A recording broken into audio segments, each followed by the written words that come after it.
we got a Bay Area legend. A Bay Area legend.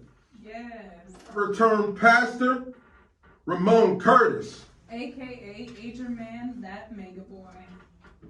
How you doing today? Doing great. Glad to be here. Man, I'm glad you're here. I'm glad you're here. I seen you brought your young wife in here. Beautiful. Yes. Yeah. Thank you. I'm gonna let you know right now. He's a rapper turned pastor. I can truly, honestly say right now, sitting in him, he's a man of God. Yes. He studies the Bible. He goes over the Bible. I sit here with him, and he went from what a man should look for a woman, how he should look for the woman, and don't eat off another man's table. Yes. Absolutely. So I enjoy that. But we're going to go from the beginning. We're going to go from the beginning when you in the group 3x Krazy. Yes. We're going to go from the beginning when you started rapping.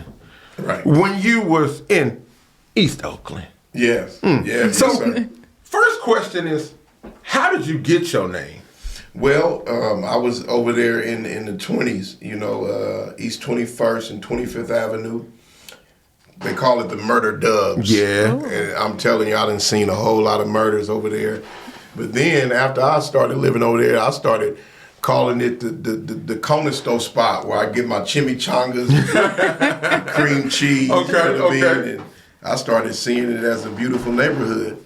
And so, it was in the 20s. We had built a little demo studio up there in the housing authority apartments. Mm-hmm. Me and my cousin, we started a company there, Jamu. Matter of fact, he had it going on already. I just kind of got on in there and started doing demo tapes. And so my name, my rap name, I created a rap name called The Teenager. Okay. All right, and then I was called The Teenager for many years. I started rapping like when I was 13 years old. Called myself The Teenager, and then we had made several demo tapes over the years trying to get a record deal back then. This is back when the Foosnickens was going on. Yeah. Tribe Called Quest. Yeah. You know what I mean? The guys that made the song Reminisce, I Reminisce. Yeah. You remember them? Yeah. And then Gang Star, MC Breeze. Come on, you know come what on. I mean? You're pulling it back. Grand Poobah. Oh, man. Back in those days. You Okay. know? And I can't forget. So the 90s. Yeah, Fab Five Freddy's. Fab Five, yes. The jukebox days and all of that.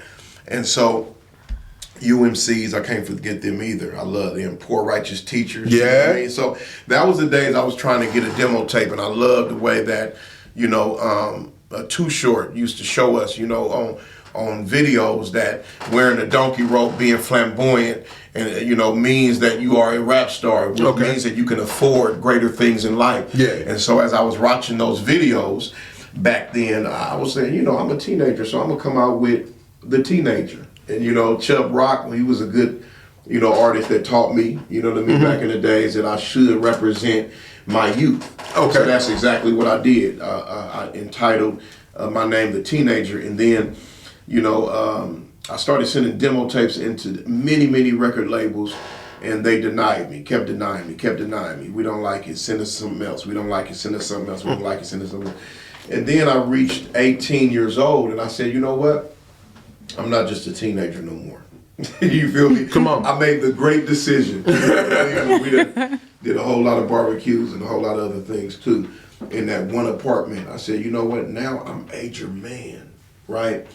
And I heard a voice tell me, that's why I know God was always with me, tell me, go outside and write Agerman on the electrical little thing outside. Mm-hmm. So I took a little, marker and wrote Agerman and signed it. And this was the year 1991. Okay. And that's when things started happening for me.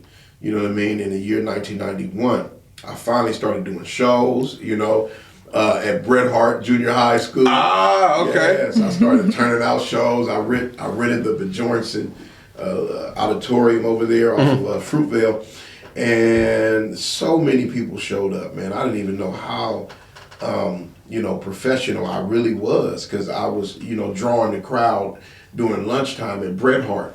you know, and I was called the lyricist back there. Everybody used to love me. Used to be like, man, that dude is a lyricist. See, you know? that's good So stuff. they used to gather around me, many fans that I've attracted, you know, at that school. And me and my cousin had started a group called Too Raw. And so we got together, me and my cousin Juve. He was Juvenile. Yeah. And I was Agerman. And then I said, you know what? Like I just told you, I'm Agerman now, not the teenager. Not the teenager. Now. I'm Agerman. And the crowd went wild at the shows. You know what I mean? And so I had it roughly around,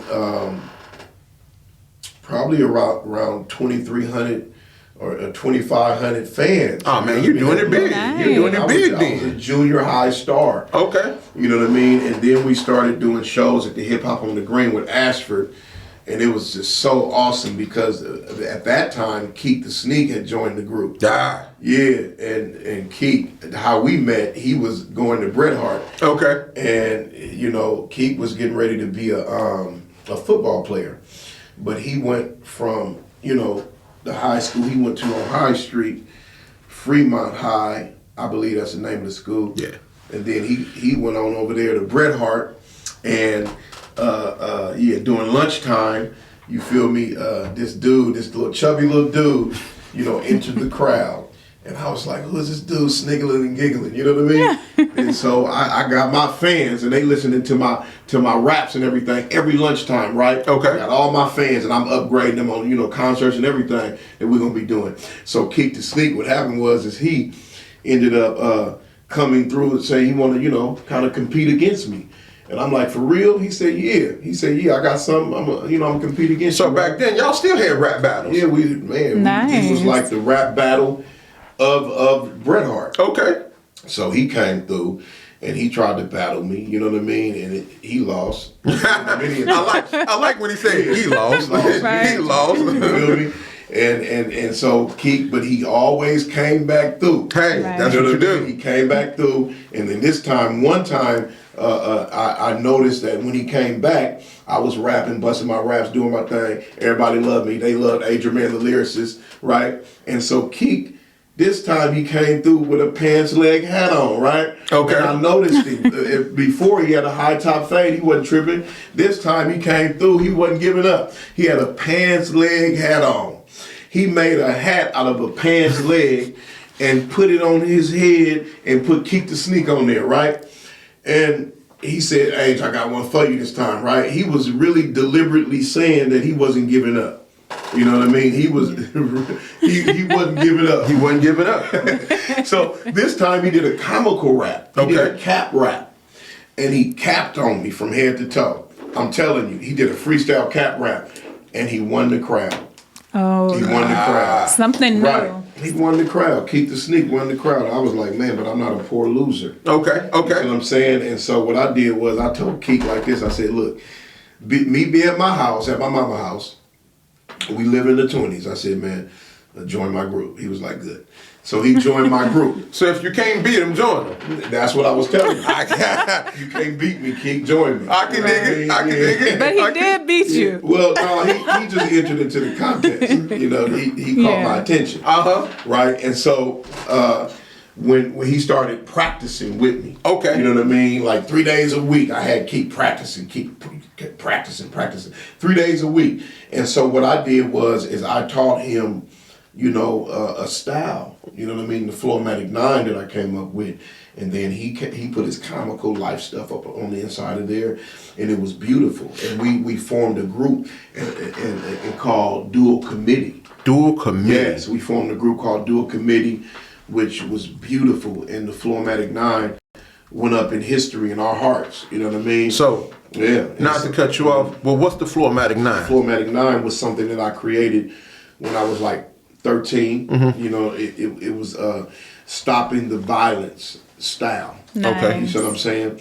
And because the automatic 9 was something that everybody was talking about as murder weapons when I was a little kid. Okay. And it was pumping fear into a lot of people, you know, that they got their Glock 9 and they pull out their big old Glock 9 and they 9mm. Yeah. You know what I mean? Automatic 9. And so what I did was I was admiring Dr. Martin Luther King in my younger years, and I was saying that I believe in what Dr. Martin Luther King was saying, as far as that, don't let nobody get you to a point where you hate them, because love causes freedom to reign. So even back then, you were still on that togetherness, love, joy, that's what not all that violence, all that fighting. You want to have fun. I believed in stopping the violence. Okay. I believe that love caused freedom to ring in the hearts of many people, that set many people free. So what I did was I said, okay, I'm gonna change my whole rap style, and my rap style now is called the Flow-O-Matic 9. And so I engaged in warfare with the enemy when I was a teenager, and I engaged in warfare, letting the devil know that I don't believe in violence. So my whole thing was Flow-O-Matic 9, stopping the violence. My rap style is Flow-O-Matic 9. Straight up. Was it kind of hard being like a peacemaker type of person in the area that you lived in? With so much violence and things like that? Well, it wasn't hard for me, because the way that I represented my rhymes and my raps, I represented it as a new style. You know what I mean? And at that time, nobody really heard of a new style in Oakland, because everybody just thought that rapping was rhyming, like Too Short. Too Short was the rapper, you know what I mean, of the Bay Area, and then Dangerous Dame. Okay, so what I'm saying, came out, and nobody knew of a new style. You know what I mean? And so the way that God gave it to me is that come out with a new style. And that's what I did. I released Flow-O-Matic 9, and I'm telling you, when I released Flow-O-Matic 9, I made millions of dollars in 1 month, because I created I was versatile. And how old were you then? Well, I was when I released I released Sicko. That was 1994. No, that was 1990. Yes, 94. And when I released that, I was probably about 18 years old, or 19 or something like that. And so I was a young millionaire. I was still going to the corner stores, buying, you know what I'm saying, those red hot burritos, liquor with Mambas, you know what I mean? Chimichangas. Well, no, I graduated from the chimichangas. That was when I didn't have no car and nothing like that. But yeah, I graduated to doing the red hots. You know what I mean? The red hot burritos and the hot fries for $1. You know what I mean? I used to walk out the store and was like, man, I'm a real millionaire, and I'm only 18, 19 years old. So I understood versatility. You know what I mean? A lot of people was trying to let us know, especially from the East Coast, EPMDs, the Naughty by Natures, you know what I mean? A lot of rappers was trying to give us the understanding that if you're versatile, then you can rule. Yeah, true. And that's what I brought to the Bay Area. Now, when I produced Flow-O-Matic 9, every artist in the Bay Area started saying that they was Flow-O-Matic this, Flow-O-Matic that. Even Drew Down, Pimp of the Year. Yeah. It went up in history in my mind. How can Drew Down? I'm a #1 fan. You know what I mean? I'm like, I was one of Drew Down's #1 fans. Man. Look, you can't stop me from playing Pimp of the Year. I was looking at Drew Down like, this guy is a character. You know what I mean? To me, when I met him, I was like, that is Drew Down right there. With the pimp hair and the goatee. The goatee, man. And so when he started saying he was Flow-O-Matic, get him, get you, got you, get I created all that. Get him, get you, got you, get him, hit him, sick him, bit him, love him, little. That's what I taught Keith. And I created, that was one of my Flow-O-Matic 9 get 'em styles, right? Okay. And then I'm about to blow the head off. I ain't going for no reason in this killer. Got all my packing up for this season. That was my Flow-O-Matic 9 style. He still got it. He still got it. Right. He still got it. Okay. I was waiting on that. That's what I was waiting on. I was waiting on it. I'm the godhead of all of that. Okay. Okay. We thought you didn't have it in you, but I was waiting on it. I seen it. I was waiting on him. I was waiting on it. Take it off top. Take it dark side for the whole park. I'll put your lights out. You feel me? That was me. Okay. Yeah. You see what I'm saying? I created that. I put that in there. And when, I saw Drew Down put that in his raps, I was like, man, that is beautiful. And I'm one of his fans, and he rapped like me now. So I actually became the king that imparted versatility in the minds of people that I love. You know what I mean? And people that I became the fan of over the years. So when you was rapping, when you was out there doing what you had to do and out there living life, who were some of the people you looked up to in the rap? E40, Okay. Drew Now, Too Short, in the Bay Area, Dangerous Dame. My God, Dangerous Dame, far Okay. from irregular. You know what I mean? My God, you know what I mean? I'm telling you, the stars. Okay. You know what I mean? Dangerous Dame was a beautiful, one of the biggest stars in my mind, in my life. You understand what I'm saying? Yeah. I walked from 99th and Plymouth, you know what I mean, to go see him on San Leandro Boulevard. I didn't have no lunch money. I had no gas money. I had no bus, but I went and seen him.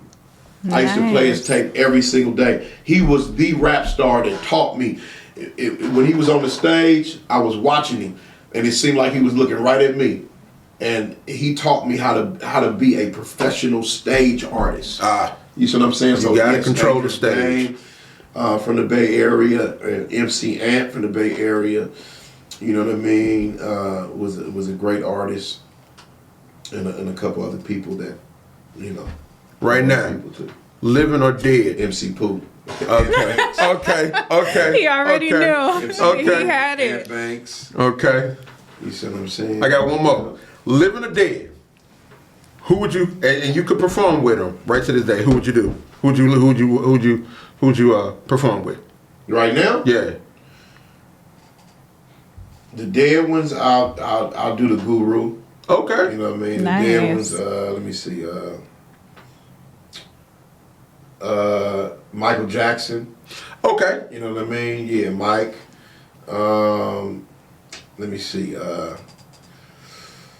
Yep, the Guru, Michael Jackson, MC Breed. You know what I mean?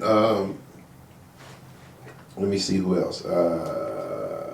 MC Breed ain't Ray a future in your Charles. front. Man, Georgia. Oh, Yeah, Ray Charles, Stevie Wonder. No, Stevie Wonder ain't dead. No, not yet. No. But that's a little not one. yet. Yeah. No, Stevie I'm the only one who caught that.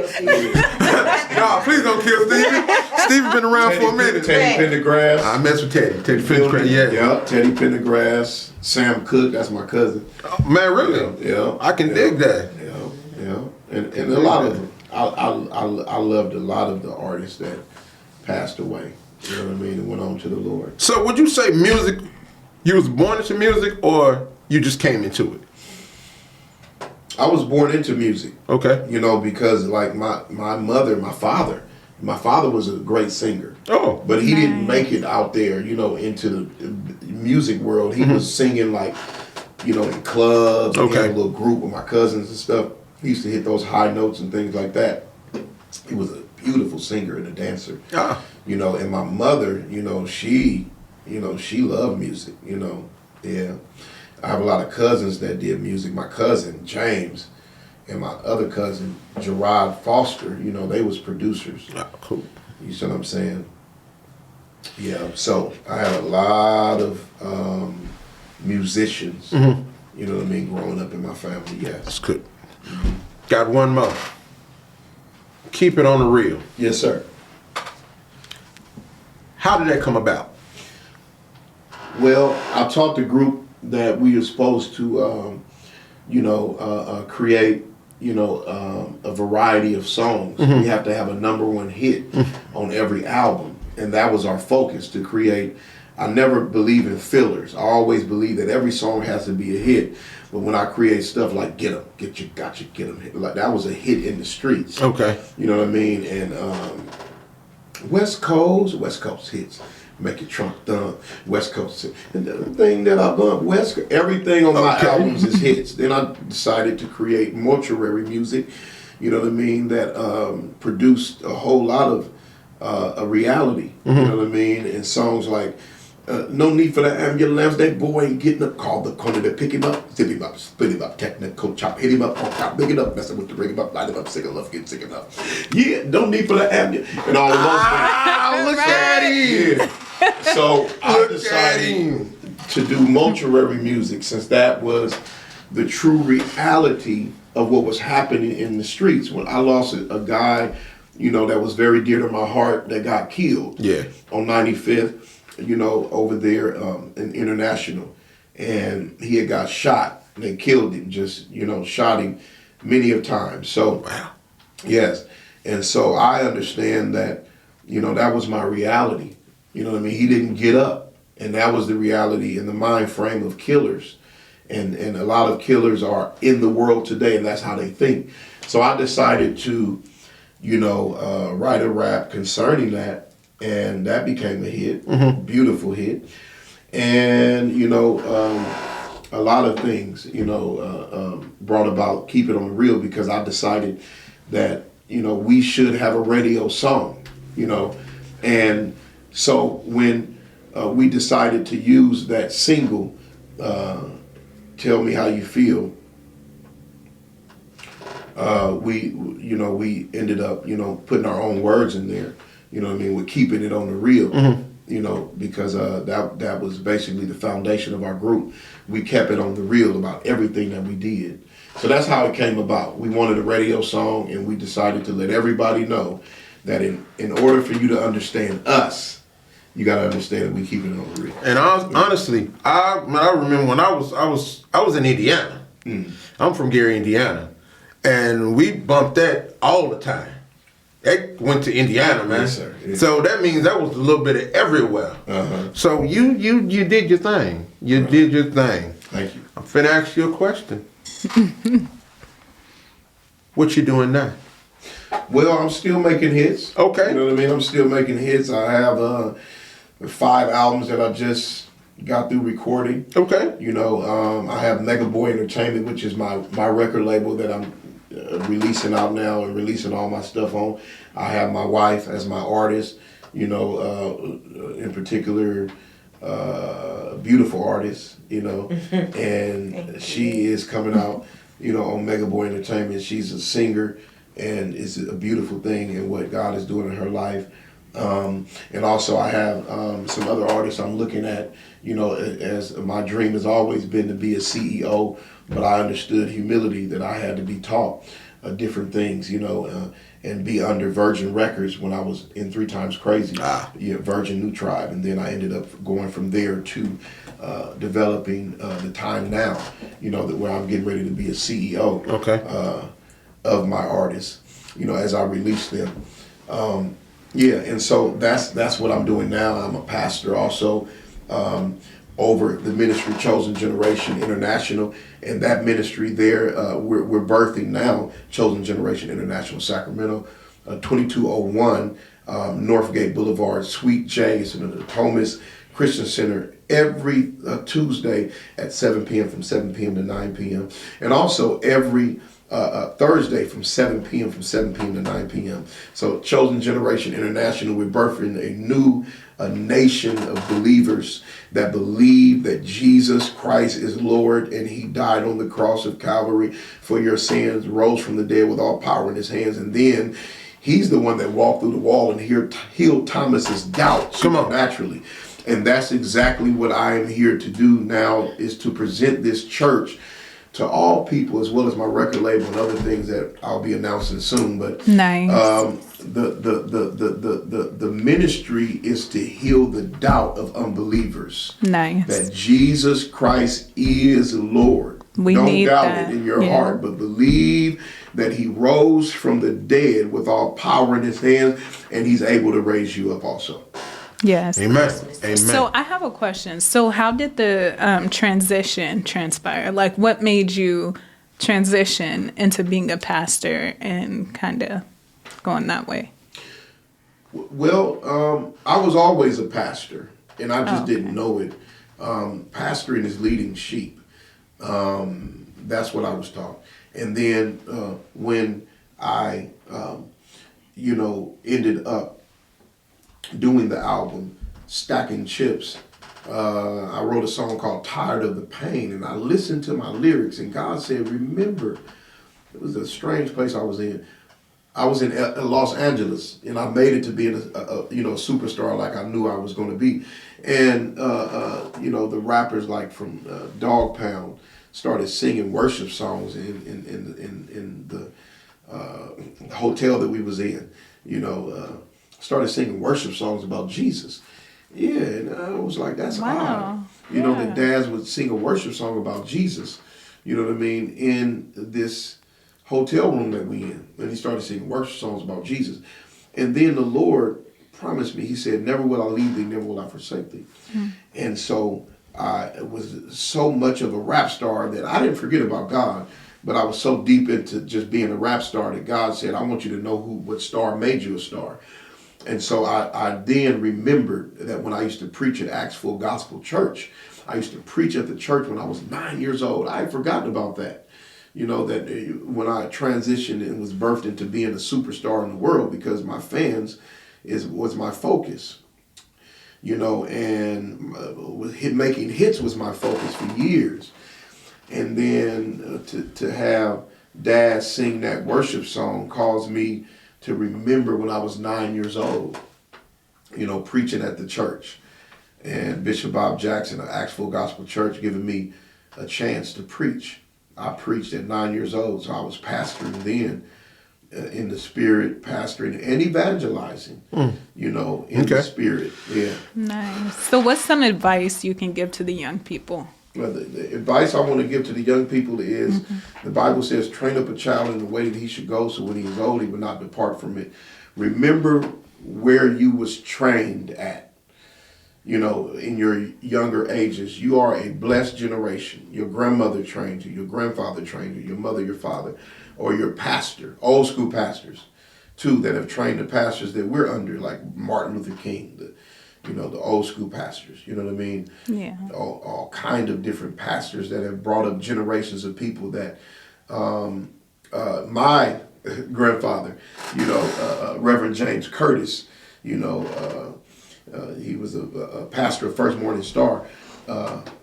And those old school type of pastors like Martin Luther King, those old school pastors, those type of people are people that have trained up leaders over the years. Absolutely. Not necessarily imparted gifts so people can, start churches but developed leaders in different industries and things like that, So don't forget about the people that have laid hands on you to impart your gifts and teach you that you are leaders in many industries, but within yourself, you are a leader, you know what I mean, with many, many type of gifts. So that's what I want to encourage you young people. Don't despise when the things that God have taught you in your earlier years, God is raising you up to be something great. And matter of fact, I want to be a part of that. So I'm telling you, don't despise it. Amen. Awesome. Amen.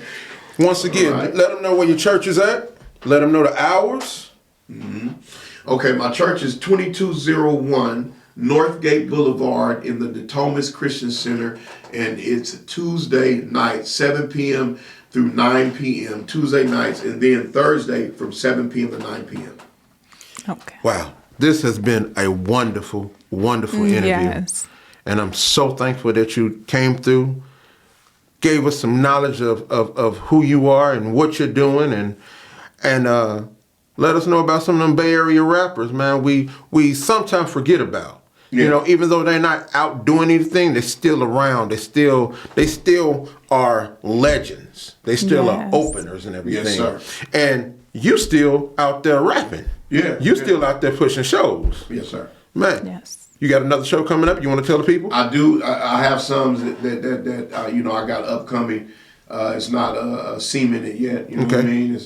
But I'm working on it, and I will be announcing it. On my Instagram, which is Megaboy Entertainment on my Instagram. Follow me on Instagram, Megaboy Entertainment, MEGABOY Entertainment. Also follow me on my YouTube, which is Megaboy TV, MEGABOY TV. I'm also available for bookings. If y'all want to book me for some shows, hit me on my email. My email is megaboyent, MEGABOYENT @yahoo.com. Book me for the shows, book me for the verses.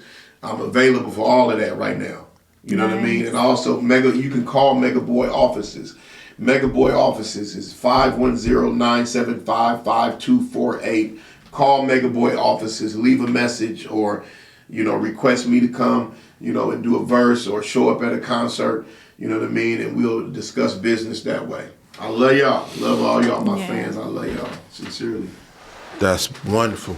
That is wonderful. Pastor Curtis, we thank you for Thanks for tuning into In the Lounge. Please follow us at _the lounge and email us at plmedia@mail.com. Thanks again for our special guest, Agerman, and enjoy.